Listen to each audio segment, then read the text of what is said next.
Cette hospitalité des Marocains, cette gentillesse, cette culture qui est vraiment, elle est à fleur de peau en fait. C'est une culture qui est vraiment, qui est extrêmement sensible et qui a aussi cette élégance qu'on ne trouve pas vraiment non plus dans d'autres cultures orientales. C'était aussi ça l'idée, hein. L'idée des livres, c'est aussi cette idée de transmettre une culture. Parce que mes livres, ce n'est pas simplement des livres littéraires ou de lecture, il faut qu'ils s'accompagnent avec un adulte pour qu'il lui raconte tout ça. Parce que déjà, le personnage Lupita, je l'ai planté, qui est ma petite tortue marocaine, et puis à l'intérieur, j'ai injecté beaucoup de références culturelles, à la fois françaises, et pas que. Il y a plusieurs références, on va dire, qu'on peut appeler références culturelles universelles. Parce que je voulais que l'enfant, il ait accès à cette connaissance avec l'appui, avec l'aide d'un adulte. Et donc, c'est l'idée de la transmission aussi, ces livres, de comment on transmet notre histoire familiale. Et moi, la transmission que j'ai eue de mon histoire d'origine marocaine, c'est que d'abord, les Juifs au Maroc vivaient extrêmement bien. Et tout ce monde-là vivait en harmonie et vivait surtout en amour. On oublie de le dire. On oublie de le dire, ils vivaient dans l'amour, pas de l'affection. Ils s'aimaient réellement. Ils s'aimaient du fond du cœur, comme on le dit. Vraiment, les Marocains sont des gens vraiment formidables. Vraiment. Vraiment, qu'ils soient juifs ou musulmans. Franchement, c'est des gens formidables à tout point de vue.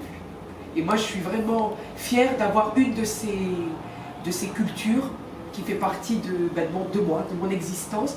Et c'est avec aussi beaucoup de fierté et de joie que je transmets ça à mes enfants. Et la meilleure manière de le faire pour une journaliste dont la vocation c'était l'écriture, de le transmettre à travers des livres. Donc là par exemple, c'est le tout premier que j'ai écrit, qui était Lupita la petite tortue et son ami Archie. Et alors la particularité bien sûr de mes livres, c'est que tout de suite, automatiquement, il a fallu que ce soit en simultané en espagnol. Par respect pour mon mari et pour mes enfants qui sont franco-argentins. Donc voilà, donc c'est ma petite tortue marocaine qui vient parler à des enfants français, à des enfants argentins et évidemment à tous les enfants du monde.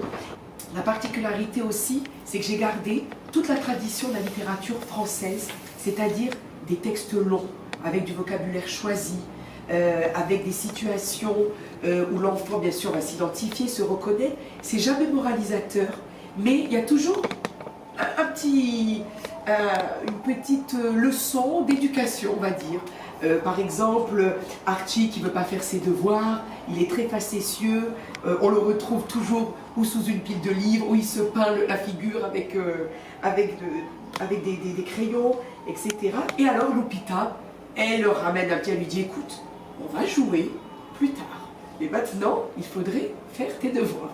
Donc voilà, c'est pas moralisateur, mais Lupita, c'est la meilleure amie des enfants. Elle est mignonne, elle est drôle, elle est très intelligente, très cultivée, voilà, très sympathique. Et c'est la génération de demain, c'est nos enfants. Aujourd'hui, nos enfants, tous parlent 2 et 3 langues minimum. Donc voilà, donc on est vraiment, on est dans le chemin de la vie.